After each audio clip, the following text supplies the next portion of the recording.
The echoes of youthful voices rose into the summer air of Sombo, a chant that seemed to shake the earth itself. Yes, yes. It was not the cry of soldiers nor the roar of politicians. It was the sound of hundreds of young campers, children of Burkina Faso, pledging themselves to something far greater than games, songs, or summer leisure. They had just completed 10 days that would leave them forever changed, 10 days that turned a holiday camp into a living school of patriotism and dignity. At the center of this gathering stood a name that has already become larger than life, President Ibrahim Traoré, affectionately called Uncle Ibrahim by the very children whose future he vows to protect. These campers did not just spend their days hiking, building, painting, and debating. They spent them rediscovering what it means to love one's country, not in slogans, not in flags alone, but in the discipline of daily action, the courage of honesty, and the solidarity of standing shoulder to shoulder.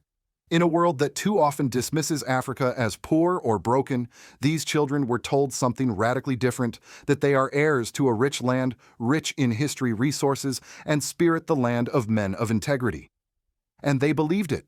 Their voices thundered with pride, echoing the belief that they are not just children of today, but citizens of tomorrow, carrying the double mission of living these values and spreading them far beyond the camp.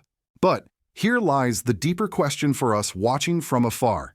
Is this truly the beginning of a new kind of citizenship in Africa? Can the vision of a leader like Ibrahim Traoré transform summer camps into seedbeds of national renewal, where children leave not with souvenirs but with missions? If you believe that the youth are the real army of a nation, if you want to follow the rise of leaders who see education as the first weapon of sovereignty, then share this story and subscribe. Because what began in Sombo may not end there. It may in time reshape the destiny of an entire continent.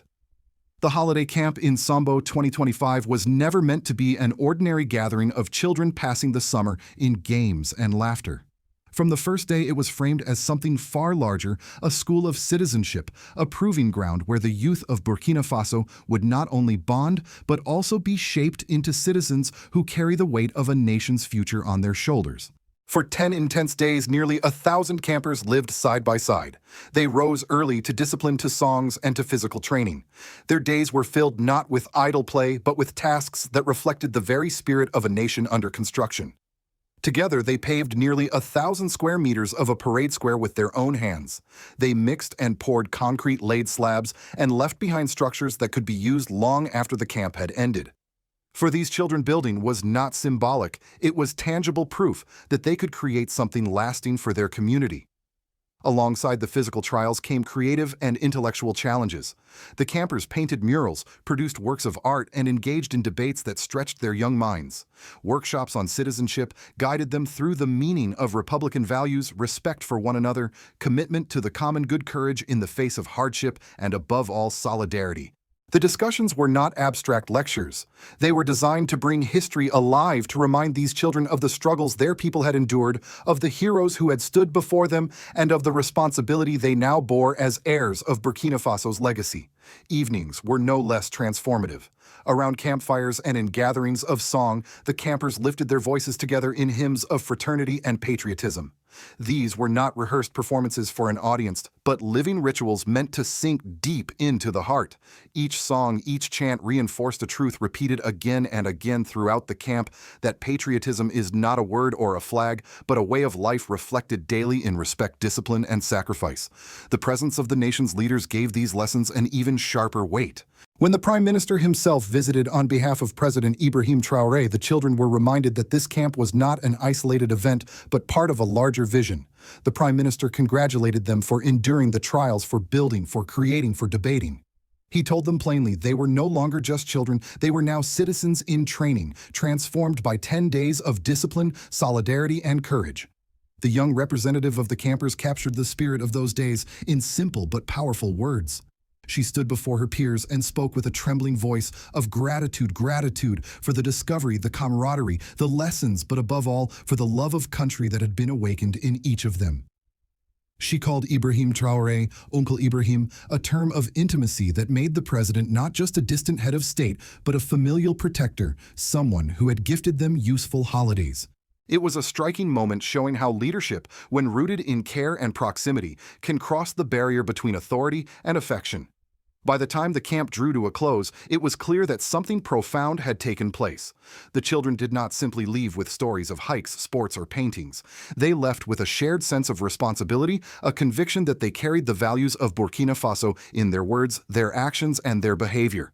They had been told and they believed that patriotism meant more than reciting slogans. It meant becoming disciplined, respectful, and hardworking sons and daughters of their land.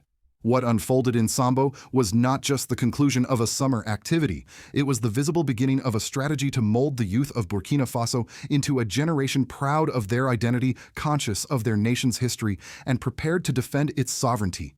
It was an experiment in national renewal through the most powerful tool available, the hearts and minds of children. The ceremony's climax arrived not with the final song, nor with the closing of the camp gates, but with the voice of Burkina Faso's Prime Minister rising above the assembled children. Speaking on behalf of President Ibrahim Traoré, he reframed the meaning of the past 10 days. What the children thought of as the end of a holiday was in truth only the beginning of a mission. The Prime Minister's words carried both weight and fire. He congratulated the campers for their endurance and their accomplishments, for paving nearly 1,000 square meters of a parade square, for crafting concrete slabs, for leaving behind works of art and murals that now bore their mark on Sombo. But more than praising their hands, he praised their hearts. "You are no longer the same children who arrived here 10 days ago," he told them. "You are new children, citizens forged by courage, solidarity, and dignity." Then came the turning point, the moment that shifted the atmosphere from celebration to commitment. With solemn clarity, he declared that each camper now bore a double mission. The first was inward, to live daily as disciplined, respectful, hardworking sons and daughters of Burkina Faso. Their parents, he insisted, must be able to see the difference in their behavior, to witness a transformation marked not by words, but by actions. The second mission was outward, to share these values with friends, siblings, and classmates who had not been present. Every camper was now a messenger carrying the spirit of Sombo beyond its boundaries into the villages, schools, and homes of the nation. The call to mission was followed by a challenge, asked not once but several times, each time louder, "Are you up for this mission?" And each time the children roared back, "Yes, yes." The repetition, the rhythm, the building volume turned the exchange into a ritual, a covenant between youth and state. It was the camp's most electrifying moment, a collective vow that bound hundreds of young voices into one. This was the high point, the emotional summit. The campers' faces, lit with a mixture of pride and solemnity, reflected something rare, the realization that they were being treated not just as children to be entertained, but as citizens entrusted with the future. For many, it was their first experience of being spoken to with such seriousness, of being told that their choices mattered not only to themselves, but to their nation. The reaction spread beyond the campgrounds. Parents watching from the audience wept quietly, touched by the sight of their sons and daughters standing taller, shouting with newfound conviction. Teachers and staff who had guided the children through debates and workshops nodded with pride, seeing proof that their lessons had taken root.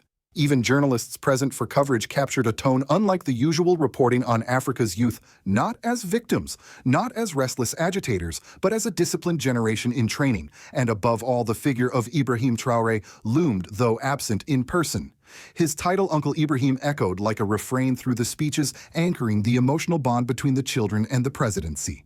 By allowing the Prime Minister to deliver his message, Traoré reinforced a symbol larger than himself, that leadership was not about one man, but about a collective vision. Yet the affection the children expressed showed how deeply his image had penetrated the national psyche, not as a distant ruler, but as family. The broader public reaction was equally significant. Across Burkina Faso, reports of the camp spread through local radio and word of mouth.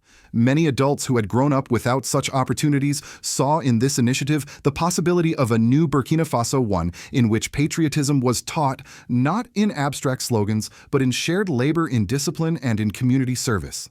The message resonated particularly strongly in rural villages, where parents hoped their children might one day attend a similar camp and return transformed.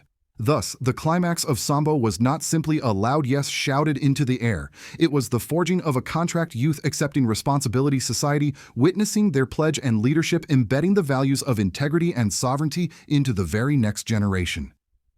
In that moment, the future of Burkina Faso felt less like a distant dream and more like a living promise. The echoes of Sombo did not fade when the camp ended.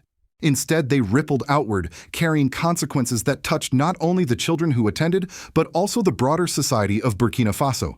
The 10 days of trials, discipline, and fraternity began to show their impact in ways both subtle and profound. For the youth themselves, the transformation was immediate. Many arrived at the camp as ordinary children, used to the routines of school and home, but left with a sharpened sense of duty.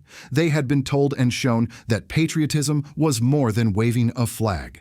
It was discipline, respect for parents, obedience, and daily work. Teachers reported that returning campers carried themselves differently, with a seriousness beyond their years.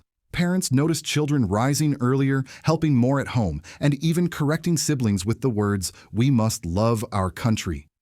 The camp had created not only memories, but also living habits, a cultural shift planted in the youngest hearts. For society at large, the symbolism of Sombo was powerful. In a country often portrayed as fragile, torn by insecurity, the sight of hundreds of children pledging discipline and love for their homeland provided a surge of hope. Radio programs discussed it as evidence that the government was investing in more than weapons, it was investing in people. Villages spoke of the camp as a model that could be replicated, locally gatherings where children learn by doing, where patriotism is mixed with concrete labor and civic education. In a time of social anxiety, the camp was proof that unity could be nurtured deliberately. Politically, the effects were even sharper. For President Ibrahim Traoré, the camp reinforced his legitimacy, not through decrees or elections, but through human connection. Being called Uncle Ibrahim by children gave him a symbolic authority that no ballot box could confer. It cast him as protector, teacher, and patriarch of the nation's youth. In a region where leaders are often criticized as distant or imposed, this intimacy strengthened his image as authentic and rooted in the people. The Prime Minister's speech only amplified this, showing that the government was united in turning a summer camp into a national rite of passage. The camp also served as a strategic tool of statecraft. By instilling discipline, solidarity, and patriotism into the next generation, the government was not merely entertaining children, it was shaping the cultural fabric of the future. Camps like Sombo created a pipeline of citizens who from their earliest years associated leadership with dignity and sovereignty. In a context where foreign powers still attempt to sway African nations with aid and propaganda, this kind of internal nation-building becomes a quiet but powerful form of resistance. Yet the consequences also carried risks. Some critics whispered that such camps could blur the line between civic education and political indoctrination. If handled poorly, they could be accused of grooming children into loyal followers rather than free citizens. But for most Burkinabe, the immediate effects were overwhelmingly positive. A generation of youth proud of their country, disciplined in their behavior, and conscious of their role in national renewal. Thus, the civil and political aftermath of Sombo can be summed up in a simple image: children returning home not just with songs in their heads, but with missions in their hearts. Families felt the change, society felt the hope, and the government felt the strengthening of its bond with the people. Sombo was not just a camp, it was a spark, one whose flame now burns across households and classrooms, quietly rewriting what it means to grow up Burkinabe. To understand the true weight of what happened in Sombo, one must step beyond Burkina Faso's borders and see how such an event resonates in the wider world. For many outside observers, especially in the West, the sight of a head of state tying his legitimacy not to elections or foreign approval, but to the formation of a disciplined youth feels unusual, even radical. Yet within Africa, it reflects a growing movement, the belief that sovereignty begins in the mind of the child. From an American perspective, especially for those who remember programs like the Boy Scouts or the Civilian Conservation Corps of the 1930s, the Sombo camp may stir a sense of familiarity. It recalls a time when America itself sought to instill discipline, patriotism, and community service in its youth during moments of national challenge. Older Americans may see in Burkina Faso's camp a mirror of their own history, the recognition that a nation's endurance depends not only on its armies or its industries, but on the character of its young people. The question that arises, however, is whether this African model will remain a civic initiative or evolve into something more politically binding. Globally, the reaction is mixed. African neighbors look at Sombo with admiration. In countries where instability and insecurity have robbed young people of hope, the camp serves as a living example that leadership can invest in youth as builders of the future. Already discussions have emerged in Mali and Niger about launching similar programs using education and community service as tools of nation-building alongside military defense. The African press has begun framing these camps as part of a second independence where sovereignty is reclaimed not only from foreign corporations, but also from the apathy of a generation disconnected from its roots. In contrast, Western media tends to react cautiously. Some praise the initiative as a bold way to combat hopelessness among African youth, while others raise alarms about the potential for state-driven indoctrination. The repeated chants of yes and the framing of Traore as Uncle Ibrahim have been described by critics as bordering on personality cult. Yet from within Burkina Faso, the dynamic feels different, not the blind worship of a leader, but the recognition of someone who stands as both protector and teacher in a moment of national rebirth. What cannot be ignored is the geopolitical dimension. At a time when Burkina Faso is asserting independence from Western structures, rejecting old mining contracts, and aligning itself with new partners, the creation of disciplined patriotic youth adds another layer of strength. It signals to the world that the nation is not only resisting externally, but also reinforcing itself internally. For the global powers accustomed to shaping Africa's future through economic leverage, this development is unsettling. A generation raised to believe that their country is rich, dignified, and sovereign will be far harder to sway with promises of aid or pressure of sanctions. For Americans watching this unfold, the deeper question may not be about Africa alone, but about themselves. Have we too forgotten the power of civic education and the pride of building something together? While debates rage in Washington about geopolitics, a small camp in Sombo quietly demonstrated that the foundation of sovereignty begins with children learning respect, discipline, and love of country. In the eyes of the world, then the Sombo camp is not a footnote. It is a statement that Burkina Faso, under President Ibrahim Traoré, is not only reshaping its politics and economy, but also its people. And if successful, it could offer a model not only for Africa, but as a reminder to all nations that the soul of a country is formed first in the character of its youth. The echoes of Sombo linger not only in the voices of children shouting yes, but in the questions that remain for all of us. Can a 10-day camp truly carry the power to reshape a nation's destiny? Or will these lessons fade once the children return to the daily struggles of their homes and schools? The challenge is clear without continuous investment, without schools, families, and communities reinforcing the same values. The flame kindled in Sombo risks being smothered by the harsh winds of poverty, insecurity, and outside pressure. Yet, if nurtured, that flame could grow into a movement far greater than the camp itself.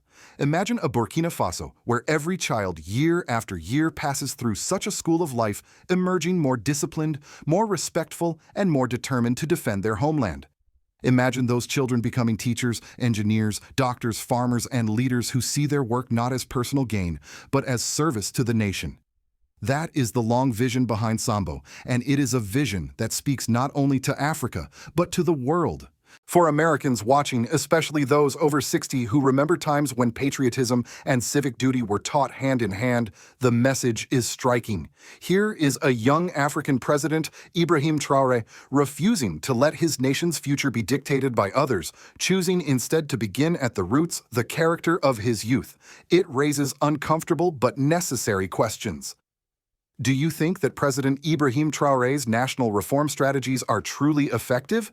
Yet, can we continue to trust him to carry this mission forward, or should we prepare to support someone else to succeed him? The answer lies not only in Burkina Faso's hands, but in ours as observers, supporters, and truth seekers.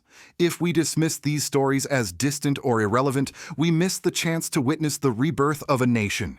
If we pay attention, we might find lessons for our own societies about the dignity of work, the necessity of discipline, and the unshakable value of sovereignty. So I leave you with this invitation. Please share if you feel that you are one of the first to know about and support President Ibrahim Traoré. Subscribe if you believe that the truth is more important than the headlines. What began as a camp in Sombo may yet become the foundation of a new Burkina Faso and perhaps a new Africa.